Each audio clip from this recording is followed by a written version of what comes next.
Bonjour et bienvenue sur la chaîne de Communityco. À travers cette chaîne, on part à la rencontre de créateurs de communautés, de dirigeants de réseaux et de community builders pour savoir comment ils ont fait pour développer leur communauté et fédérer leurs membres. Mon objectif, tirer les vers du nez de nos invités afin qu'ils nous donnent leurs meilleurs conseils, leurs meilleures astuces et des tips actionnables et concrets pour bâtir une communauté. Sur ce, je vous laisse avec l'épisode du jour. Salut Charlotte, comment tu vas? Salut, salut Lucas, ça va très bien, écoute. Bah écoute, moi je suis super content de t'avoir, qu'on échange et on peut enfin enregistrer ensemble. Alors, j'ai pour habitude de présenter mes invités, Ouais. donc tu vas faire honneur à cette présentation. Alors, toi, tu es community buildeuse depuis janvier 2020, et en fait, cette aventure-là, ça a commencé chez Little Big Connection en Belgique. Suite à ça, tu as enchaîné en octobre 2021 avec Doctoclass à Paris, toujours en tant que community buildeuse. Et depuis décembre 2022, tu es la Head of Community chez Scalisia, et toujours actuellement. Et tu fais toi-même partie, c'est ça qui était assez intéressant sur ton profil, c'est que tu fais partie aussi de communautés, que tu es déjà membre de Community Led Alliance et de Community Build. Et autre fait aussi qui m'a assez étonné sur ton profil, c'est que tu as beaucoup voyagé enfin, pendant ta carrière professionnelle. Tu as eu des postes à Bruxelles, Barcelone, Bangkok, Londres, Lyon, Paris. Donc ça, c'est vraiment un profil très polyvalent et très enrichissant. Euh, Est-ce que il y a des choses que j'ai oubliées dans ta présentation que tu voudrais ajouter? Non, c'est à peu près ça. Donc oui, ça fait à peu près 4 ans, un peu plus, c'est des patates que je me suis reconvertie entre guillemets dans le métier de community building. Pas forcément à Bruxelles. Au début, j'ai commencé à Barcelone et ensuite j'ai switché à Bruxelles. Et voilà, c'est tout à fait ça. Et avant, j'ai commencé après un master RH dans le milieu du recrutement, donc dans les pays que tu as cités, en particulier Thaïlande et Londres, Bangkok et Londres. Et donc ensuite, effectivement, on va approfondir, j'imagine, hein, mais c'est en 2020, un peu plus tôt que 2020, que j'ai commencé dans le community building. Tout à fait. Ok, bon, bah, très clair. Et du coup, j'ai ma première question, c'est pas en rapport avec le community building, mais c'est plus en rapport à toutes ces villes et ces pays. C'est toi qui as fait je suppose, c'est toi qui as fait ce choix-là. Et du coup, qu'est-ce que ça a apporté dans ta carrière de faire autant de villes et autant de pays? Oui, il y a deux questions là. La première, c'est oui, effectivement, c'est un choix personnel de se balader entre différentes capitales. Pourquoi? Parce que c'est quelque chose que j'adore et depuis petite, je me balade beaucoup avec ma famille. Euh, et deuxième question. Qu'est-ce que ça m'a apporté? Pas mal de choses, hein, évidemment, l'ouverture d'esprit des différentes cultures qui fait que, et de par le métier aussi que j'exerçais, donc de recrutement et de conseil d'implantation dans différents pays pour les recruter, ça t'apporte une polyvalence, une ouverture d'esprit, énormément de choses qui font que ensuite, dans tes postes ou dans tes métiers, tu as une overview 360 de pas mal de choses, quoi. Ouais. Voilà, à peu près. Ouais, non, c'est assez pertinent. Et du coup, aujourd'hui, tu travailles depuis quelle ville au final? Alors, je me suis bien rapatriée. Je suis dans un village de 280, ouais, 280 habitants. Donc, D'accord. Ah oui, c'est je rien suis à voir avec les une capitales. capitale d'Europe ou à l'étranger, pour raison perso, pour le coup, parce que j'ai une petite fille de 2 ans, il y a un moment donné aussi où, quand tu as la bougeotte, après, tu as un peu envie de rentrer en France, parce que le fromage te manque, et puis voilà, quoi. Donc là, je suis à côté de Tours, en gros. D'accord, ok. Et donc tu travailles à distance, je suppose. Tout télétravail. 100% télétravail avec quelques déplacements très très ponctuels, mais sinon tout télétravail, ouais. Ok, Donc depuis mon bureau, depuis la maison, ouais. d'accord. Bah, au moins, c'est rassurant de voir qu'un village de 300 habitants a une connexion assez décente. Super fibre. C'est ça. Ah ouais, ça se fait Euh, bien, ouais. bon, bah, et du coup, donc aujourd'hui, tu es chez Scalesia. Est-ce que Ouais. tu peux nous dire en quelques phrases, Scalesia, c'est quoi? Ouais, tout à fait. Scalesia, en fait, c'est une structure qui accompagne des boîtes à faire de la croissance par différents piliers. C'est-à-dire que on va avoir des clients qui arrivent chez nous et qui ont vraiment des besoins. Euh, Et si tu veux, en fait, on va les accompagner avec une communauté d'experts sur différentes thématiques. Ça peut être de l'outbound, ça peut être de l'inbound, ça peut être des thématiques aussi qui vont concerner le recrutement ou autre. Et on les accompagne sur vraiment du done with you, c'est-à-dire que on va pas les driver sur on fait pour vous et ensuite vous êtes plus du tout autonome et vous vous débrouillez de votre côté. On va plutôt les driver de telle manière à ce que derrière ils soient autonomes et indépendants, quoi. Et donc l'idée c'est vraiment de les accompagner là-dessus. Ok. Donc, toi, du coup, ton rôle chez Scalesia, c'est d'animer cette. Je suppose que vous mettez des freelances à disposition de vos clients. C'est ça, en gros, ouais. Ok. C'est-à-dire qu'on a une communauté alors d'experts freelance ou alors d'experts qui sont en CDI et qui souhaitent avoir une petite activité de coaching à côté et qui donc ont un statut d'auto à côté. Et ensuite, effectivement, on les met en face de tel ou tel client pour telle ou telle thématique parce que en amont, on a ce qu'on appelle des advisory ops en interne qui vont mettre en place une roadmap pour le client qui est accompagné et on mettra en face un expert sur telle ou telle thématique. Ouais. Ok. Donc ça, c'est une de mes premières missions, c'est d'animer ce collectif-là, cette communauté-là, de faire en sorte que tout se passe bien parce que ce sont des coachings qui sont 100% remote. Donc il y a quand même une certaine méthodologie à respecter. Je dois les former aussi via les recruter, les former et puis veiller au grain quoi sur ce sujet-là. Et puis bien sûr proposer des initiatives sympas pour eux. Et puis de l'autre côté aussi, tout juste, je reprends avec Jenny la communauté de clients aussi de Skyzen. Ok. Donc j'ai une double mission en fait. Ouais, donc c'est un peu double communauté. T'animes deux communautés, enfin, communauté de clients C'est et ça, communauté de freelance. tout à Euh, fait. Ça représente combien de personnes, la communauté de freelance? Euh, petite centaine. Centaines? Ouais, une Ouais, centaine. ouais. Et communauté de clients? Un peu moins enfin à peu près 200, pas plus. Ouais, 220. donc ça fait quand Mm. même pas mal de Il y a du monde. monde, ouais. Euh, T'es pas trop surchargé de notifs, du coup? Ça va, mais il faut bien les gérer. Ça, c'est un sujet. Faut être capable, justement, ce que je t'ai dit tout à l'heure, d'être assez polyvalent, puisqu'on parle de deux communautés qui sont différentes. Donc, il faut être assez réactif sur le qui-vive. Et puis, la notification, il faut la traiter non seulement dans le sens efficacité et traiter la notif, mais aussi la garder en tête et l'analyser pour améliorer sa communauté ou autre. Donc, mais sinon, ça va, ouais. Mais est-ce que du coup, t'as un process par rapport à ça? Est-ce que, je sais pas, tu te connectes, tu prends 1 heure par jour pour traiter les notifs ou est-ce que tu les prends au fil de l'eau? Enfin, tu fais comment? Ça dépend de l'urgence, ça dépend des notifications et de la typologie de notification, et ça dépend si je peux traiter moi-même ou si quelqu'un d'autre peut traiter, ou si une automatisation d'outils peut traiter aussi. Ça dépend de pas mal de critères. Ok. Ouais, donc c'est, on va dire au feeling, quoi. Ouais, c'est un peu au feeling, mais il y a des notifications, comme je te disais, qu'on n'est pas obligé de traiter parce qu'elles sont automatisées et on peut les squeezer, quoi, en gros. Ok. Euh, donc toi, t'es chez Scalesia depuis 2 ans, c'est ça? 1 an et demi, ça va faire Oui. 1 an et demi, c'est janvier 2023, du coup. Ouais. Ok, donc. Et la communauté existait déjà avant que tu arrives? Yes, côté oui, alors communauté, c'est un groupement de personnes donc qui ont un point commun, son intérêt commun. Donc à tout moment, en fait, on a une communauté. Hein. Si tu as deux personnes qui partagent un même intérêt, ça s'appelle une communauté presque. Ouais. Donc oui, oui, il y avait déjà des communautés effectivement côté client et côté Non. collectif d'experts, mais il y avait personne pour s'en occuper, en gros. Ouais, donc oui, enfin c'était oui, c'est vrai que ma question était mal posée, c'était plutôt dans le sens, est-ce qu'il y avait quelqu'un avant toi qui s'occupait de cette communauté-là? Non, non, non, Non. pas quelqu'un de titularisé là-dessus. Non. D'accord. Euh, et du coup, est-ce que tu sais, parce que du coup, je suppose que c'est ton arrivée qui a fait ça, mais est-ce que tu sais ce qui a déclenché l'envie chez Scalizia d'avoir une community builder?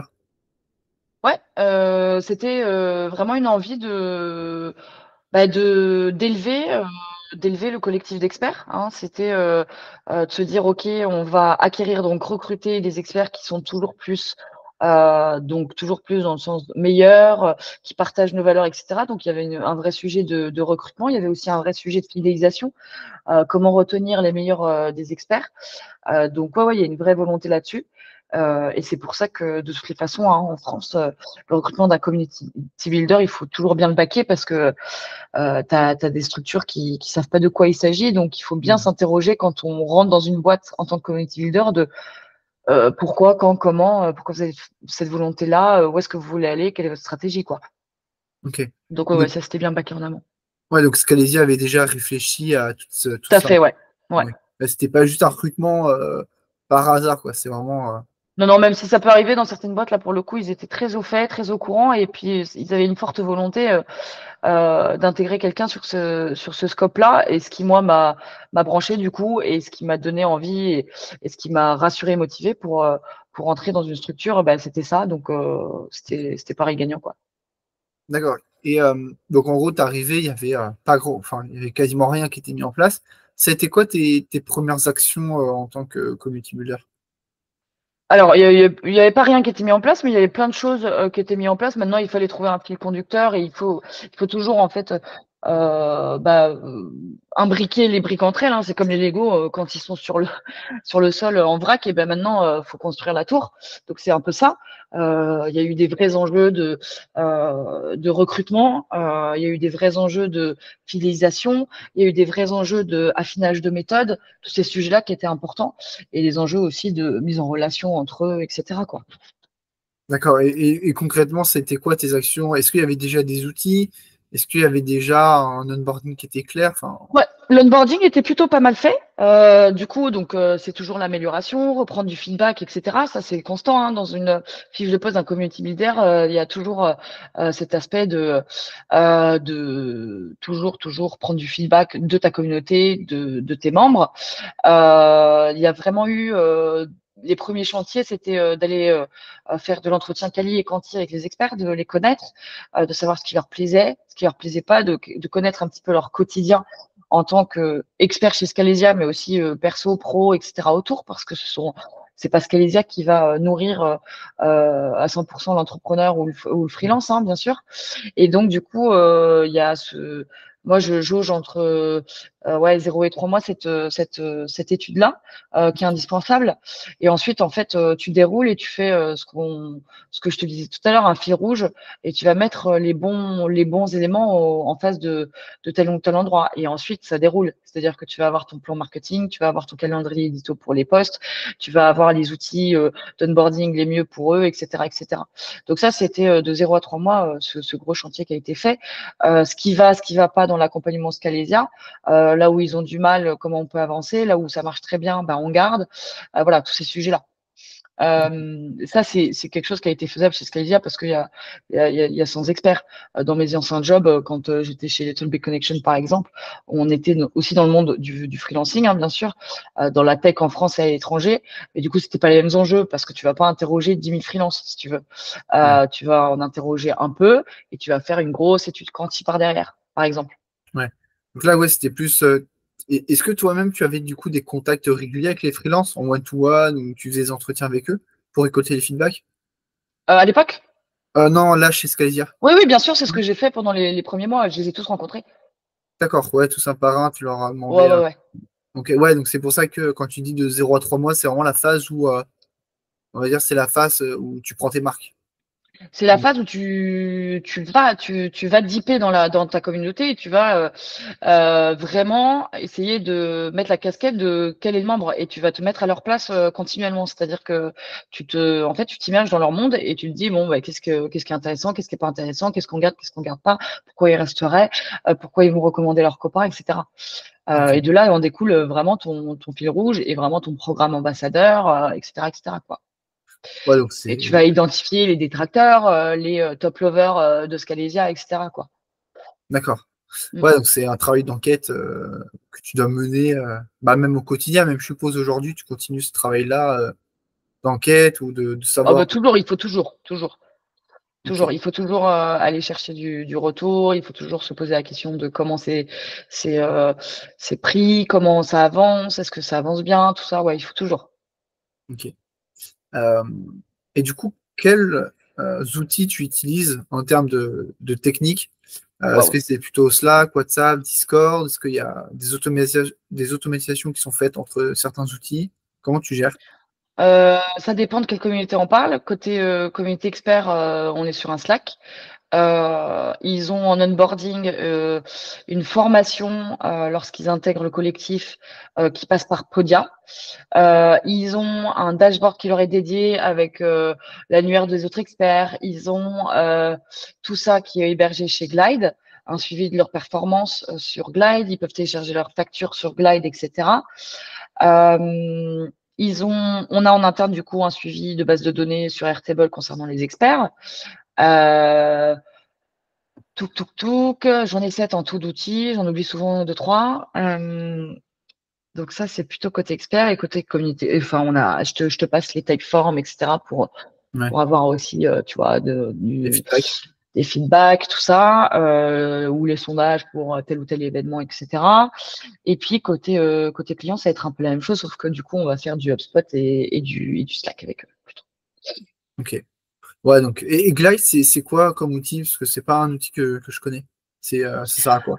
C'est un outil no-code où tu peux vraiment détailler sur mesure ce que tu souhaites faire. Là, en l'occurrence, enfin, c'est pas moi, c'est plutôt Romain de chez nous qui m'a aidé à développer ça. C'était vraiment pour donner accès à une page, tu sais, utilisateur pour le client. C'est un peu comme Softair.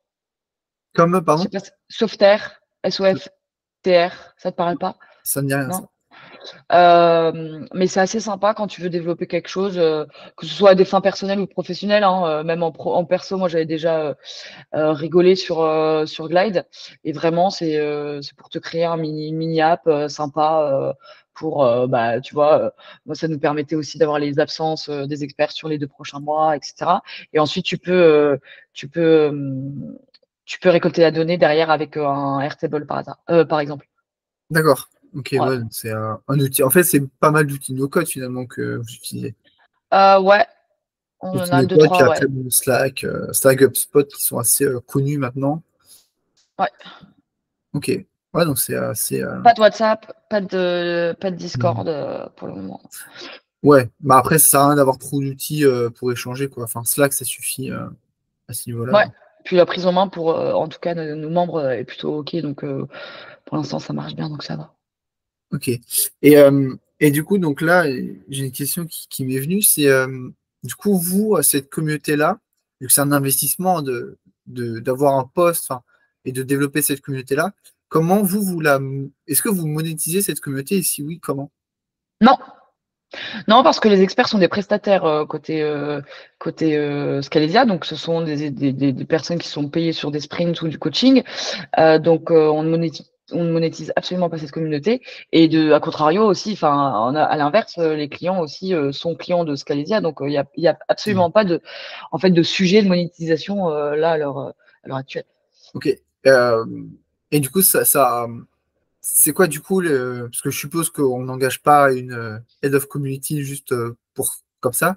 C'était quoi du coup derrière la démarche de Scalesia de se dire ok, on va animer cette communauté-là. Enfin, c'était quoi les retours attendus par rapport à ça? Pour tout simplement améliorer la qualité de l'accompagnement de nos clients. Là, du coup, il y avait un enjeu de communauté d'experts Ok. pour avoir ce que je te disais sur les enjeux, tu vois, recrutement, avoir toujours les meilleurs et que la méthode Scalesia soit bien comprise de tous, etc. Toujours dans un environnement full remote. Et ça, c'était le vrai enjeu, ouais. Enfin, ça l'est Ok, toujours. ouais, donc c'était plus en gros, c'était plus pour la satisfaction finale du client. Tout à fait. Ok. Ouais, donc ce qui après amène de la rétention et donc qui dit rétention dit aussi plus. Généralement, quand on est dans sur une communauté par exemple, d'indépendants, mais qui est une communauté prestataire de ta structure, il y a forcément un enjeu orienté client derrière. Ouais. Ouais, ouais, vous monétisez pas directement cette communauté d'experts, mais c'est au final la qualité de la prestation qui va faire que vos clients seront plus satisfaits et Exactement. qu'après Ouais. ils vont revenir. Ok. Non, mais c'est bien parce que ça me fait penser, vu que toi, tu as eu déjà quelques expériences, est-ce que tu penses qu'une communauté, elle peut être héroïste ou pas du tout? Une grosse question à laquelle je pourrais pas te dire oui ou non. Parce que ce sont des questions qu'entre community builders on se pose beaucoup, etc. Et c'est une bonne question. Euh, Oui, dans une certaine mesure, ça dépend de quelle communauté on parle. Encore une fois, les communautés sont toutes ultra différentes. C'est-à-dire que quand on passe d'un poste à un autre ou d'une mission de community building à une autre, on va pas parler de du même persona, on va pas parler du même business model. Et tout ça combiné fait que c'est très compliqué de répondre oui, favorablement ou non à cette question de ROI. Euh, Tu vas avoir des communautés qui sont purement, tu as beaucoup de communautés, par exemple, dans les associations. Certaines associations, l'objectif d'une communauté, ça va être qu'une personne, membre de la communauté, en ramène 10 dans l'année, par exemple. Et derrière, il va pas y avoir de sujet, par exemple, financier ou autre. Tu vois ce que Ouais. je veux dire? Mm. Donc, c'est très compliqué de répondre à ces questions et moi, je préfère pas m'embarquer dans une réponse. Ok, non, mais c'est bien, tu te positionnes comme la Suisse, c'est très bien. Et Euh, ouais, sur cette question, vraiment, en fait, tu me mets une communauté avec un persona et un business model en face, je pourrais peut-être plus te répondre. Mais c'est vrai que c'est très compliqué là comme ça. Il y a tellement de communautés différentes. On peut parler de communauté d'apprenants, on peut parler d'une communauté de coworkers, on peut parler d'une communauté de ouais. freelance qui sont prestataires, on peut parler d'une communauté en ligne uniquement avec un vrai enjeu d'acquisition, mais moins de Mm. rétention. Enfin, c'est vraiment très aléatoire tout ça. Ouais, donc en fait, ça dépend de l'objectif de la communauté et de Ouais, qui compose cette communauté aussi. tout à fait. Ok. Euh, ok. Et est-ce que tu as des rituels au sein de ta communauté, quotidiens ou hebdomadaires, des actions que tu fais tous les jours ou toutes les semaines? Oui, alors des routines type animation du Slack, oui, forcément. Animation de la communauté. Donc, tu te mets un calendrier édito où tu as tes interactions, tes questions ou tes annonces de la semaine ou du mois ou de la journée, peu importe, dans ton calendrier. Ça, oui. Après, des routines sur la stratégie de communauté à proprement parler. Non, j'ai mes objectifs, j'ai mes projets, et ça, je les mène de front, tu vois, toutes les semaines avec des rotations de projets quand ils sont bien aboutis ou autres, quoi. Ok. Et comment tu construis un bon calendrier édito? Parce que on a l'habitude d'entendre ce mot-là quand on crée du contenu sur les réseaux, mais en tant que community builder, concrètement, ça ressemble à quoi? Bah, un peu la même chose qu'un calendrier de réseaux sociaux, en fait. C'est-à-dire que par canaux, enfin, ça dépend de ton outil, encore une fois. Hmm. Mais mettons, restons sur Slack. Par canaux, tu vas dire que le vendredi, tu vas plus poster sur tel ou tel sujet et que le lundi, ça va plus être sur les wins de la semaine. Tu vas formuler différemment tes posts du lundi, d'un lundi sur un autre. Et ensuite, c'est inscrit dans ton calendrier édito. Soit tu l'automatises, soit tu le gardes et tu le copies-colles. Enfin voilà, c'est vraiment comme un calendrier édito de réseaux sociaux, hein, un peu de choses près. Ok. Ouais, donc l'idée, en fait, c'est d'avoir tous les jours au moins toi qui lance un débat ou qui lance une conversation ou qui poste un truc pour animer cette communauté. Alors, c'est pas au moins tous les jours, ça dépend aussi encore une fois de ta communauté, c'est-à-dire que en fonction de ce qu'elle répond, en fait, il faut être beaucoup dans une dynamique de test and learn. Hmm. Si demain tu te rends compte que ta communauté est over busy, tu vois, je vais te donner l'exemple de mon ancienne communauté de professionnels de santé ou autre. euh, Ça, c'était vraiment pas possible de les animer par jour, en fait. Des médecins n'ont pas le temps, ils finissent à 20h30 le boulot, ils n'ont pas Slack, ils n'ont pas envie d'y être. Donc, non, tu vas pas animer de cette manière à un par jour, un poste par jour, les professionnels de santé. Donc, ça dépend vraiment de ta communauté. Mais si tu vois qu'il y a de la réaction et qu'il y a de l'interaction et de l'animation de leur côté, effectivement, oui, ça aura du sens de le faire une fois. Mais faut jamais se forcer à trop poster, juste pour dire j'apporte du contenu et c'est bien quoi. Ouais, en fait, ça dépend de qui compose vraiment ta communauté, si c'est des gens qui Et sont ouais. beaucoup occupés ou pas, quoi. Enfin, ok. En Ouais. fait, le propre de la construction de communauté, en fait, c'est simple. C'est que ce soit un produit, un service B2C ou B2B, la démarche est la même dans le sens global. Les rouages sont similaires. On va construire une communauté, donc on va regarder si on parle d'une communauté média, d'un produit, de clients, enfin voilà. Ça, on le sait. Mais ensuite, on va se demander si l'idée, l'objectif de la communauté, c'est on veut adresser son produit de manière plus efficace, on veut servir à la notoriété de marque, on veut gagner en temps et en efficacité parce que quelquefois la communauté elle sert à ça, ou développer un sentiment fort d'appartenance, comme je te disais, plus sur les sujets asso, par exemple. Hein. Ouais. Voilà. Et l'idée, après, tous les sujets de est-ce que je fais un calendrier édito ou est-ce que je mets un Slack ou pas, etc. Ça dépend vraiment du persona de ta communauté. Euh, donc voilà, moi, des outils c'est très à mode en community building de parler d'outils d'outils de communauté et d'outils d'animation de communauté. Tu as des communautés qui vont pas avoir besoin de ça et qui peuvent rester sur des créneaux type newsletter ou très hebdo avec des journaux ou de la relation presse ou autre. Hein.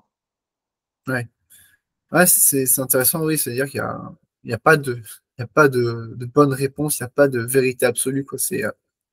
Parce que c'est vrai que, De manière générique, non. Après, ouais, quand tu te planches, ce que je te disais, dans un premier temps, quand tu arrives sur une communauté, bah, tu vas faire un état des lieux, tu vas faire une étude poussée, très axée communauté, avec vraiment, tu vas scanner tout le process de ta communauté, qu'est-ce qu'elle veut le matin, le midi, le soir, à quel moment sont les points de contact avec, par exemple, Scalisia ou autre. Après, tu vas repenser et conceptualiser ta communauté. Tu vas rendre, enfin, tu vois, un manifesto de ta communauté et une roadmap et tu vas mettre ce que je disais, le fil conducteur en face. Et après, tu vas déployer. mm, Tu vas analyser tes rapports de data sur tes membres. Tu vas regarder l'impact que tes ambassadeurs ont, les partenariats obtenus, les events que tu as fait. Tu vas pas, le community builder va pas forcément faire des events sur toutes ces communautés non plus, tu vois. ouais. Euh, et du coup, en parlant d'event, toi, j'ai vu sur tes derniers posts que tu as fait des rencontres en physique. Euh, Est-ce que ça, c'était présent depuis le début ou c'est toi qui as mis ça en place? Et si oui, dans quel but, à quelle fréquence, comment tu organises tous ces événements? Alors là, on est sur une fréquence qui est totalement correcte, donc c'est plutôt facile de les réaliser. C'était présent, oui et non. Il y avait des initiatives à droite, à gauche. Maintenant, l'idée, c'est de plus en faire. Et pareil, derrière le sujet event, il y a une vraie stratégie. Il y a un vrai process à suivre. Ouais. Donc après, ça dépend de ta typologie d'event. Là, pour le coup, ce que tu as vu sur LinkedIn, c'était vraiment des afterworks sympas. T'as pas besoin de beaucoup de préparation, si ce n'est de savoir à quelle date les personnes vont le plus venir et de trouver un lieu sympa et d'être présent au moment T pour les mettre en relation, etc. De faire du social network. Mais là, tu vois, on n'avait pas speaker à proprement parler sur ces événements que tu as vus ou autres. C'est pas une participation à un salon, on a un boost, enfin un comment on dit, j'ai un trou de mémoire, un endroit où on doit Instant? réserver un stand, merci. Voilà.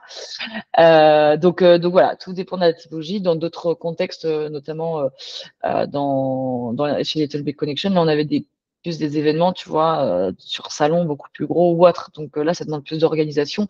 Et ça, tu sais, l'année précédente que tu vas plancher dessus parce il y a des partenariats à avoir, des sponsors, des trucs, etc. quoi. Ok. Ouais, donc là, c'était plus événement type Donc là, on afterwork. va dire que c'est pas le plus gros de mon métier aujourd'hui, Ouais. en d'autres termes. Mais parce que du coup, cet afterwork, bon, je suppose que t'en as pas fait qu'un, mais euh, comment tu as géré au niveau du Slack pour l'organiser? Parce que je suppose que vos experts, ils ne sont pas tous situés au même endroit. Donc, comment tu as déterminé tout ça? Alors, l'événement d'expert, je pense que tu l'as pas vu parce qu'il n'était pas sur LinkedIn, mais enfin, je l'ai pas posté sur LinkedIn, mais on en a fait un à Paris notamment. En fait, tu fais un sondage, quelle est la date qui vous intéresserait le plus, etc. Tu suis bien le sondage, tu prends la majorité évidemment, et puis tu cales un rendez-vous, et puis voilà, hein, c'est tout Ouais, simple c'est pour ce sûr. genre d'événement parce que on est sur une micro communauté entre guillemets, donc c'est faisable. Celui que tu as vu sur LinkedIn, c'était plutôt les clients. Hmm. Moi derrière, de toutes les façons, que ce soit expert ou client, je cartographie chaque membre d'une communauté, c'est-à-dire que je sais où elle vit, même si on est en full remote. Je sais, je sais tout. C'est le métier aussi.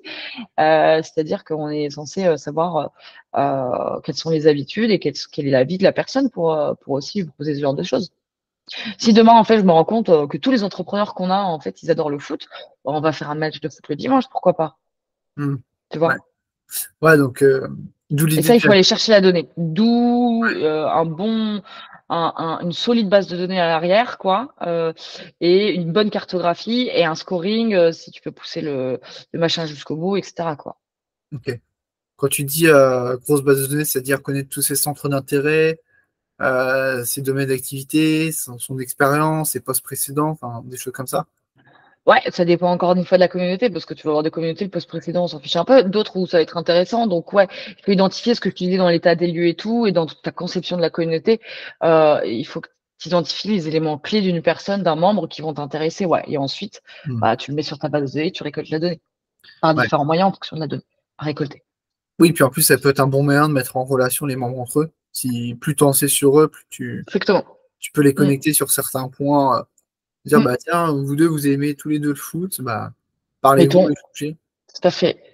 Ok, donc c'est. A contrario, tu vois, tu te rends compte quand tu interroges, quand je te disais de 0 à 3 mois, tu interroges ta communauté, sur une communauté de professionnels de santé, notamment les IDEL, donc les infirmiers, infirmières, qui sont en tournée, donc dans leur voiture pour aller voir tous leurs patients, n'ont absolument pas le temps, par exemple, je sais pas, d'être sur les réseaux, par exemple. On va dire ça comme ça. Qu'est-ce qui Hmm. marche dans une voiture quand on fait une journée de 7 heures du mat jusqu'à 16 heures chez ses patients? Oh bah peut-être un podcast. Oh bah peut-être une radio en fait, parce qu'ils ont le temps avec les oreilles et pas avec les yeux. Bon, bah voilà, après, tu vas voir les entrepreneurs. Peut-être que les entrepreneurs à Paris, bah, tu vas te rendre compte qu'ils font 30 minutes de métro tous les matins. Je te dis n'importe quoi, hein. Et Hmm. bah, peut-être que là, du coup, tu vas pinguer, tu vas pusher une notif sur un réseau, je sais pas, à 9 heures, parce que tu sais qu'ils sont dans le métro. Ouais. Tu Ouais, vois, quand je te dis connaître bien sa communauté, c'est ça. ouais, c'est. Bah, après, c'est la base du marketing, hein, c'est connaître son personnage sur le bout des doigts, quoi. Ouais, Donc, tout à fait. ouais. Pour présenter, du coup, l'outil le plus pertinent pour lui, c'est le mode de consommation. Comme tu l'as dit, tu vois, si, s'il est très occupé et qu'il passe sa journée en voiture en déplacement, bon, évidemment, le podcast, ça peut sembler plus pertinent que d'avoir une conversation Slack. Ouais, Euh, c'est ça. hmm. Mm. Non, mais c'est tout à fait pertinent. Je vous coupe quelques secondes pour vous dire que si vous appréciez l'épisode, vous pouvez laisser un like, un commentaire ou un avis 5 étoiles sur la plateforme de votre choix. Ça ne prend que quelques secondes et ça m'aide énormément à faire découvrir la chaîne à un maximum de monde. Merci d'avance à tous ceux qui prendront le temps de le faire. Ah, et pensez également à vous abonner si ce n'est pas encore fait. Et on reprend avec l'épisode. J'ai dit en intro que tu faisais aussi partie de toi-même de communautés. Est-ce que tu peux nous en dire un peu plus sur ces communautés et pourquoi tu les as rejoints? Alors, je fais partie d'une communauté anglo-américaine, anglo-saxonne, j'ai un gros doute, qui s'appelle Community Led Alliance, qui rassemble des community builders et des communautés quelquefois managers, donc en fonction du pays, etc. Faut faire attention aussi à la terminologie parce que quelquefois ce sont des community builders et à l'inverse, quelquefois des community builders sont community managers par exemple. Et donc, ça se traduit uniquement par un Slack hein, où on interagit ensemble sur différentes problématiques et quelquefois on fait des Q&A. Là, j'en fais notamment une en juillet avec Alice, une de mes collègues, de mes homologues, pardon, community builder. Et tu vois, pendant une journée, on se rend dispo pour tous les membres community builder de ce Slack pour répondre à leurs questions sur différents sujets. D'accord. En l'occurrence, le sujet qu'on va traiter, je vais te le dire tout de suite, c'est alors c'est en anglais évidemment, c'est comment mesurer le succès d'une communauté. Tu vois, et à disposition, tous les membres de la communauté vont poser des questions relatives à ce sujet-là. Et avec Alice, nous, on y répond dans la journée, quoi. Ok. Donc voilà. Ok. Comment mesurer le succès d'une communauté? Bah tiens, c'est peut-être ma prochaine question, si tu peux y répondre. Oh, c'est un peu ce qu'on se disait tout à l'heure. Là, les personnes, tu vois, qui vont interagir vont donner le contexte de leur communauté, etc., avec, tu vois, le persona et tout. Donc, c'est vraiment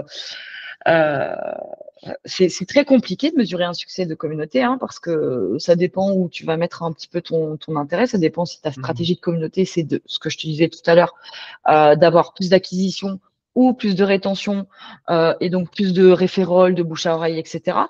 Mais en face, tu peux mettre différents KPIs autour de ça, quoi.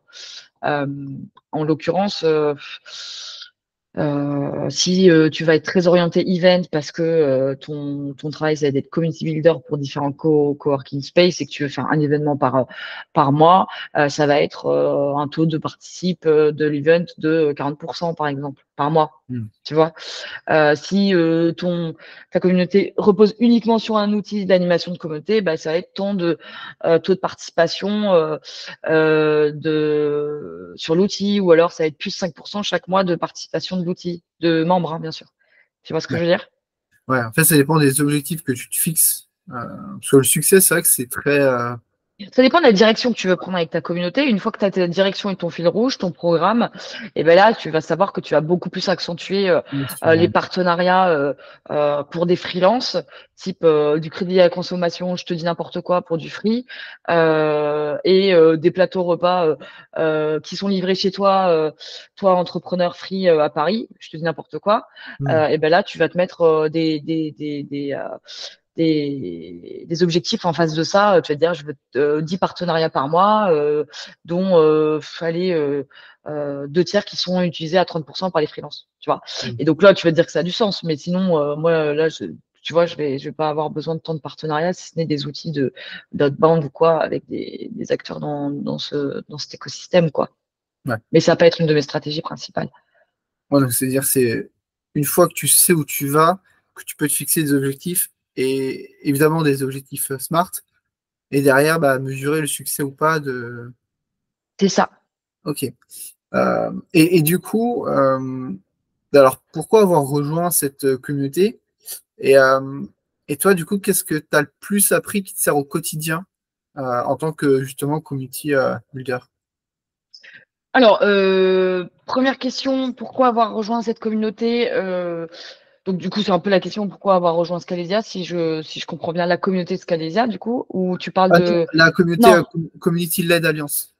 Ah, parce que aujourd'hui, community builder en France, c'est plutôt rare déjà comme sujet. Donc, c'est toujours cool d'en parler avec des homologues qui font le même job. Au-delà de cette communauté-là, nous, on a des groupes de community builders sur WhatsApp ou quoi, où on échange.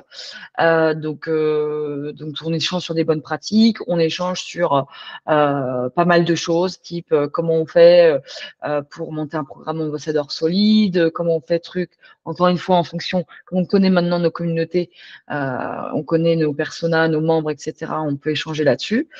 Donc ça, c'est la première chose. Et ta deuxième question, c'était? C'était du coup, enfin, qu'est-ce que ça t'a le plus appris qui te sert aujourd'hui en tant que community builder chez Scalesia? Alors, je saurais pas te dire uniquement chez Scalesia. En toutes les expériences confondues de community builder, je répondrai plus largement parce qu'il y a plein de sujets différents. Ce que tu apprends, ce que le métier de community builder t'apprend, c'est de un la polyvalence parce que tu fais un peu de tout quand même. Tu peux dans différents modèles, mais tu peux faire un peu de sales, tu peux faire, alors pas chez Skyzer, mais en l'occurrence avant j'en faisais un peu, tu peux faire de l'événementiel, tu peux faire du partnership, tu vois, dans le sujet dont je te parlais, tu peux faire du customer success management aussi, puisqu'il y a un moment donné aussi où tu vas te pencher sur le retour client, tu vas récolter du feedback client, etc. Tu vas faire peut-être aussi potentiellement de l'account management. Donc ça, il faut vraiment que tu sois OK pour switcher d'un projet à un autre dans la journée. Et ça, c'est très, très cool. Tu n'es pas monotâche. Ça, c'est évident et ça, c'est super cool. Tu apprends à être de plus en plus curieux aussi parce qu'il faut que tu sois ouvert aussi à tous les différents outils qui peuvent exister, tous les différents sujets qui gravitent autour de toi et qui peuvent améliorer ta communauté. Mhm. Euh, et puis, on va se dire les choses dans son essence même de la communauté, tu apprends à connaître de plus en plus de gens. Et moi, c'est ce qui me passionne, hein. Je faisais du recrutement avant, hein. C'est un peu le même sujet. C'est-à-dire que tes membres, tu apprends à les connaître et ça, c'est ce que j'adore. Ok. Et du coup, ça me fait penser à une question.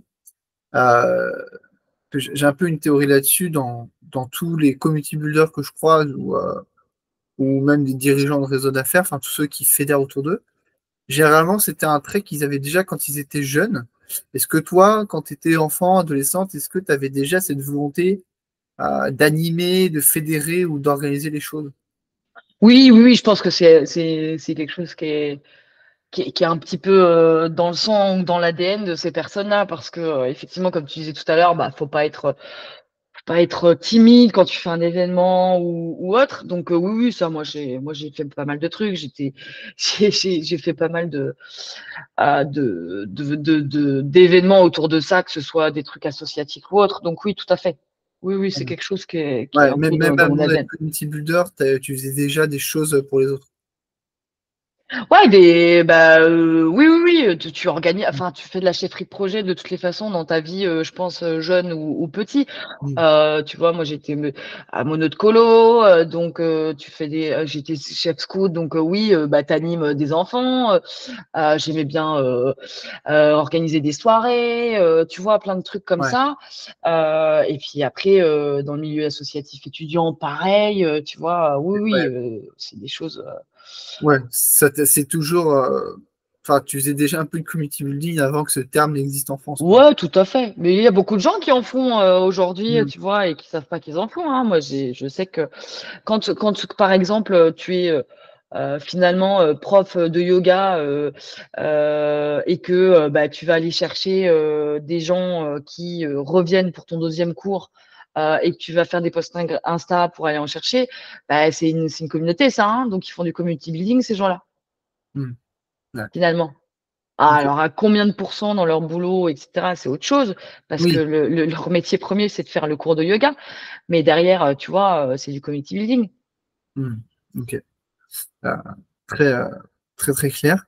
Euh, et est-ce que tu as déjà fait face à des conflits d'intérêts ou des tensions au sein des communautés que tu as gérées? Moi, mes plus gros sujets de conflit ou de tension dans mon expérience de community builder, c'est plutôt de faire en sorte que le community building ait une place stratégique au sein d'une structure. Enfin, ce qui n'est pas le cas de Scalesia parce que j'ai été recrutée pour ça, etc. Mais quelquefois, c'est compliqué d'expliquer, par exemple, à une équipe sales ou une équipe de bizdev que bah, je suis pas là pour faire le clown uniquement et animer en disant coucou, aujourd'hui on est le 13 juin, haha, vous faites quoi ce week-end?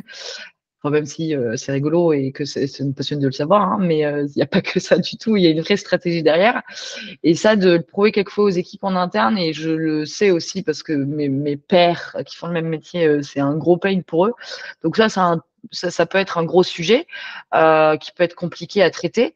Maintenant, des gros conflits dans une communauté, euh, franchement, à part des trucs un peu politiques et encore, non, pas vraiment. Non, Ok. je pourrais pas dire qu'il y a des vrais sujets. Ouais. Mais c'est marrant ça, parce que je pose la question à quasiment à chaque fois. Et à chaque fois, on me dit qu'il y a quasiment zéro conflit. Et c'est là où je me dis, il y a peut-être un. Comment tu peux expliquer que dans les communautés, il y a finalement très peu de conflits comme ça, par rapport à d'autres. Par exemple, d'autres fois où tu te retrouves en communauté, genre au lycée ou autre, où là, bah, forcément, tu as des conflits de partout. Comment t'expliques que là, aujourd'hui, il y ait moins ce schéma? Bon, après, le lycée, t'as pas forcément choisi d'y être, déjà. C'est une vraie différence, c'est-à-dire que la communauté pour laquelle tu payes ou que tu as rejoint parce qu'elle te plaît, etc., c'est toi qui y es. Donc, a fortiori, tu auras moins de conflits. Après, tu as des détracteurs dans les communautés, des gens pas contents, etc. Ça faut composer avec. Mais le mot conflit est assez fort et je te dis que non, mais oui, des gens pas contents, etc., on en a tous eu et sinon ce Ouais. serait pas drôle, tu vois. Ouais. Bah après, quand je te parle de conflit, c'est genre vraiment deux personnes qui peuvent plus se saquer, quoi. Non, non, non, non, non, non. Hmm. Ouais, parce que, bah, en soi, c'est vrai que t'as raison. Souvent, quand tu rejoins une communauté, c'est que tu l'as décidé. Et souvent, une communauté, ça rassemble les gens autour d'un même centre d'intérêt, d'une même passion, d'un même domaine d'activité. Donc, en soi, il y a déjà des points communs entre ces personnes-là. Et c'est peut-être ce qui fait que bah, il y a plus de points communs que Bah, de c'est-à-dire que différences. tout à fait, le lycée, tu peux pas parler d'une communauté à proprement dit, mais par contre, tu Enfin, vois, c'est la tu vie peux en parler de. communauté, quoi. le Ah lycée. oui, mais c'est pas la même chose. C'est-à-dire que la communauté religieuse, si par exemple tu vas, mettons, à la messe tous les dimanches, tu as décidé d'y aller et donc tu vas rejoindre ta communauté de personnes qui sont protestantes, catholiques, peu importe, enfin bref, et tu l'as choisi. Le lycée, bon, tu vois ce que je veux dire, quoi. Il y en a qui adorent y aller, il y en a qui aiment moins, etc. Et donc tu côtoies l'institution plutôt que de rentrer euh, dans une volonté de communauté, tu vois. Hmm. Ouais. Ah, bah après, tu vois, je sais pas si toi, tu as déjà été dans des assos de sport ou tu as fait du sport en club ou autre, mais souvent, tu vois, moi, c'est mon cas, et je vois que même au sein des clubs de sport où Il y a des bah, conflits. c'est une communauté hein, en soi, un club Mmh. de sport, mais il y a quand même des tensions entre des membres, tu vois, tu sens qu'il y a des membres qui peuvent pas se voir, enfin, tu sens qu'il y a vraiment des conflits au sein d'un même club. Et ça, tu vois, on le retrouve pas bah, dans les communautés en ligne ou les communautés d'entrepreneurs, tu vois. Alors que ce que je te disais, si, il y a des discords, hein, ce serait mentir de dire que Ouais. tout tu vois? Après, quand on parle de communauté en ligne aussi, les gens s'exposent beaucoup moins, tu vois? Mm. Parce que c'est en ligne, donc forcément, ils vont moins faire entre guillemets «les malins» que sur un terrain de foot, tu vois? Mais oui, oui, ça existe, aussi quoi, mais très juste la remarque du sport, c'est vrai. Ouais. Après, ouais, c'est peut-être du coup la différence entre le physique et le côté en ligne, parce que comme tu as dit, en ligne, on va pas dire se cacher, mais tu peux faire profil bas ou si quelqu'un te saoule, bah limite tu le bloques et puis basta quoi. Ouais. Alors que physiquement, tu vois, si tu te retrouves avec un entraînement avec à chaque fois tous les jeudis avec la même personne et qu'il te saoule, ça devient un Mmh peu mh. plus. Peut-être les tensions sont peut-être plus visibles en physique qu'en ligne, ou en ligne, justement, tu as le choix de squeezer la personne, totalement. Ouais. Ouais, ouais, tout à fait. Ouais, non, mais ouais, c'est vrai que c'est assez. Enfin, je disais ça parce que justement, comme j'étais dans pas mal de clubs de sport, j'avais Mmh. toujours vu des tensions et tout, Oui, oui, c'est vrai. Non, et je non, me mais disais que t'as c'était raison. pas Mmh. évident. Ok, et du coup, toi, ces conflits-là, est-ce que toi, tu es déjà intervenu personnellement pour un peu apaiser la tension ou est-ce que ça s'est fait naturellement? Non, alors c'était pas pour intervenir, c'était plutôt pour sortir des personnes qui ont mauvais comportement. C'est-à-dire Ok. qu'à un moment, de toutes les façons, dans une communauté, quand tu intègres une communauté et quand tu t'occupes d'une communauté, tu mets une charte de bonne pratique et d'éthique. C'est-à-dire que si tu as des propos, par exemple, racistes qui est déjà arrivé, Ah oui. tu sors la personne, tu la préviens que tu vas la sortir et tu la sors par la suite. Tu vois, c'est ce genre de sujet. Des conflits où il fallait faire le médiateur, non, je n'ai pas vraiment jamais eu, je crois. Non. Ouais, donc c'est vraiment des comportements vraiment Bah, arche, quoi, et puis donc du coup, ouais, hard, tu les dégages. Des trucs que tu ouais. tolères pas, donc ça sort, quoi. Ouais, bon, en même temps, oui, enfin, ça relevait de la logique, mais oui, effectivement. Ouais, ouais, mais bon, c'est pour ça qu'il faut toujours Mm. bien se baquer. Tu fais une charte de bonne éthique, tu la mets sur tous tes canevas de Slack ou tes canaux, et cetera. Tu dis bien: «On est tous bienveillants». Tu dis bien enfin, tu fais une charte, tu vois, les 10 bons commandements, et puis hop, Ouais. et au Ouais, moins tu te reposes dessus s'il y a quoi que ce soit. mais du coup, c'est une très bonne remarque parce que tu vois, je vois, pour avoir discuté avec des gens qui ont essayé de monter des communautés, que ce soit sur Discord, WhatsApp ou autre, c'est vrai qu'il y a quasiment jamais de charte ou de manifeste ou de trucs comme ça. Euh, Toi, du coup, ce document-là, il existait déjà ou c'est toi-même qui l'as formalisé, que tu as mis tout. Enfin, comment ça s'est fait? C'est moi qui l'ai formalisé, ouais, il est plutôt simple à mettre, hein. C'est vraiment enfin simple. Quand pour toi c'est évident, tu vois ce que je veux dire? Hmm. Il prend vraiment, 5 minutes à faire, hein, tu vois? Ok. Après, ce qui est plus sympa à faire, c'est que tu fais le design et puis tu le mets partout et puis les gens lisent une fois, ça leur reste en tête ou pas et puis après, bah, Ouais, c'est vraiment soyez peaceful, hein, tu vois? ouais. Vraiment C'est mettre c'est de la bonne conduite au final. c'est ça. Ouais. Je l'ai nommé, comment je l'ai nommé? Les règles de vie, tu vois, Ouais, de notre effectivement. communauté. Ouais. Mais ça, c'est Alors, important. il y a une petite partie, quelquefois j'ai une petite partie, de confidentialité aussi, tu vois, sur des données, et cetera. Mais sinon, c'est vraiment orienté entraide, vivre ensemble, et cetera, tu vois? Ok. Ouais, tu mets vraiment toutes les règles de base qui sont appliquées. Mmh. Ouais. Non, mais c'est vrai que c'est pertinent. Un sujet que j'ai jamais abordé à travers ce podcast-là, mais c'est vrai que ça me paraît. Maintenant que tu le dis, ça paraît assez logique de mettre ça en place. Mais du coup, bonne pratique que tu nous donnes Hmm. là. Euh, Est-ce que pour toi, il y a des qualités qui sont essentielles pour être community builder? Ouais, Genre bah vraiment oui, des oui, je te trucs, les ai cités tout à l'heure, hein, c'est vraiment curieux, polyvalent, être OK pour être un peu enfin tout le temps constamment en remise en question, parce que c'est pas forcément un métier facile, parce qu'il est assez solo ce métier mine de rien, et que tu vas tester plein de trucs avant que tu sais que ça se déverrouille. Donc, il faut être OK pour être un peu indépendant sur ces choses-là. Hyper curieux, hyper polyvalent, hyper intéressé par tester pas mal d'outils, de méthodes, etc. Euh, voilà. hmm, C'est déjà pas mal, hein, je pense. ouais. Ouais, non, mais ouais, c'est un peu les qualités qui sont souvent revenues.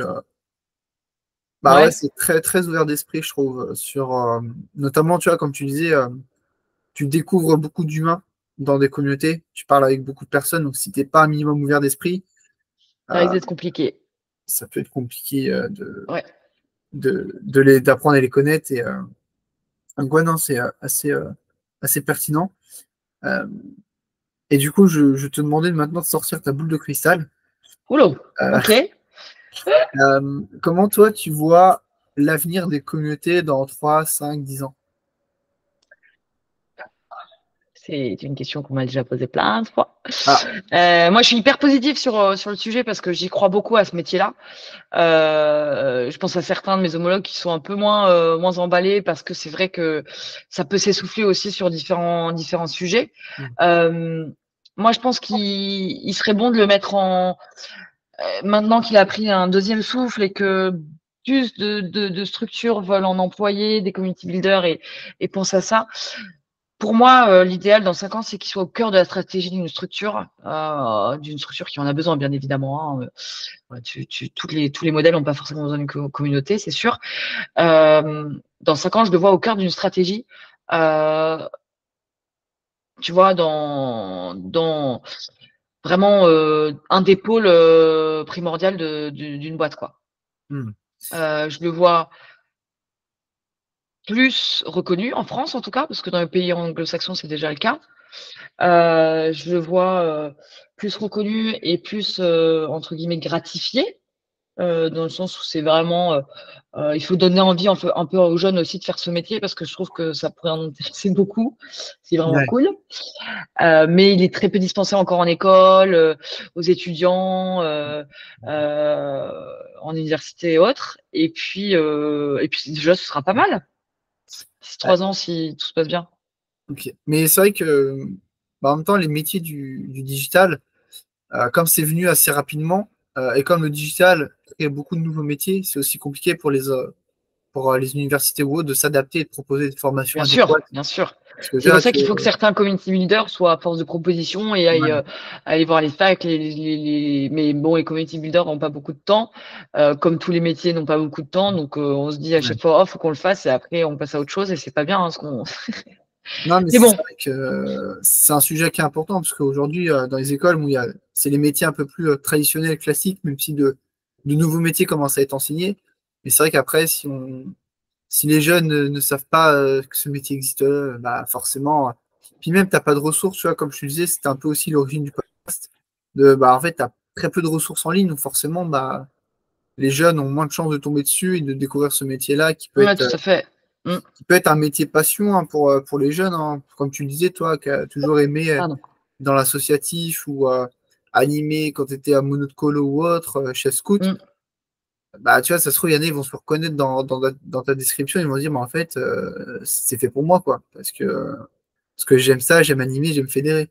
Donc, Ben, c'est mais ça, tout à fait. j'espère que ta prédiction sera bonne, Je suis notamment. confiante. Ouais, bon bah c'est le principal.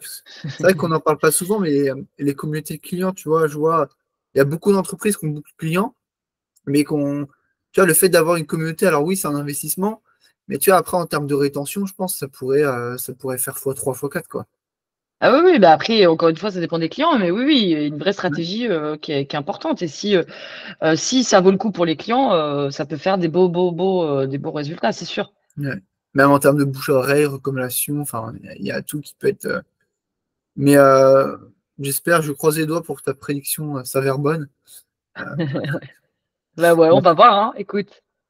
on va voir. Et du coup, bah, pour finir, est-ce que tu aimerais partager une chose qu'on n'a pas encore évoquée dans cette interview, que ce soit des conseils ou une anecdote ou quelque chose que tu aimerais partager? C'est ton moment. Non, bah écoute, je crois qu'on a fait le tour. Moi, je trouve que voilà, c'est un super métier. Je pense que des ressources maintenant, il y en a notamment beaucoup sur certains sites anglo-saxons et ce qu'il faut quand on s'intéresse au métier, c'est d'ailleurs de beaucoup discuter avec ceux qui font le même. Moi, je trouve que Mm. c'est hyper enrichissant. C'est ce que nous on fait. Souvent, on se prend des calls une fois par mois ou autre. Maintenant, il faut jamais, jamais brûler des étapes. Ça, c'est un mot aussi que je trouve important parce que une communauté, c'est pas en un mois qu'on peut en construire une. Il faut bien identifier la raison de sa communauté. Il faut bien identifier qui sont ses membres et la proposition de valeur qu'on a en face. Il faut bien imaginer tout le cycle de vie du membre et ça, c'est hyper important. Et aujourd'hui, on est en 2024. Les personnes, les humains ont possibilité de rentrer dans plein de communautés. Ils sont hyper sollicités, etc. Là, je parle encore de communautés, pour une fois, je parle pas de communauté de clients pour le coup, pas de communauté, mais des communautés, tu vois, en ligne, par exemple. Donc, il faut trouver des éléments déclencheurs qui vont faire qu'ils vont rester chez nous plutôt qu'un autre. Et ça, il faut le faire naïvement, en fait. Ce métier, il est cool parce qu'il faut être un peu naïf et se dire, bon, ben moi, à leur place, qu'est-ce que je ferais enfin, pourquoi je resterais? Donc ça, c'est assez Mm. sympa. C'est un peu, on fait une petite recette, on mélange de tout et en fait, ils sont contents. Donc c'est sympa. Et puis voilà, quoi. Mm. C'est vrai qu'il faut avoir beaucoup d'empathie quand. euh, Ouais, ouais, ouais, carrément. mm. Sinon, Ok. sinon ça aussi, c'est compliqué. C'est vrai que je l'ai pas dit tout à l'heure, mais de l'empathie, de l'écoute. Quand je dis curieux, en fait, je mets tout ça dans le sous-jacent à curieux. Il faut être empathique, il faut être à Mm. l'écoute, il faut être Ouais. capable de comprendre l'autre et de lui laisser de la place, etc., etc. Et voilà. Ok. Bah, très bien. Bah, en tout cas, merci pour tous ces conseils, pour Oh, bah, je t'en prie, c'est un plaisir. l'interview dans sa globalité, parce que tu as donné pas mal de conseils. Donc, je pense qu'il y aura. Les gens pourront mettre sur pause et reprendre ce que tu nous as dit, parce que tu as partagé pas mal de choses. Merci à toi pour ton Ben, temps, aucun pour souci, c'était cette un plaisir en interview. tout cas. Et puis, bah, j'espère que ça va beaucoup aider nos auditeurs. Ah oui, si, j'allais oublier, où est-ce qu'on peut te retrouver sur les réseaux Moi, je sociaux? suis plutôt très joignable sur LinkedIn. Donc, à mon nom, Charlotte de Peretti. J'ai un fond vert pour le moment avec ma tête. Donc, n'hésitez pas à me contacter là-dessus. Tout ce qui est autre réseau, je suis pas du tout joignable. Enfin, très, très peu présente. Donc voilà, Ok. on peut me joindre là-dessus sans problème s'il y a des questions ou autre. J'ai normalement un lien Calendly sur mon LinkedIn. Donc, n'hésitez pas à prendre rendez-vous s'il y a des questions sur le community building. Je suis tout oui. Voilà. Bah, tu as fait ton propre appel à l'action, donc parfait. Je vais mettre ton lien LinkedIn en description.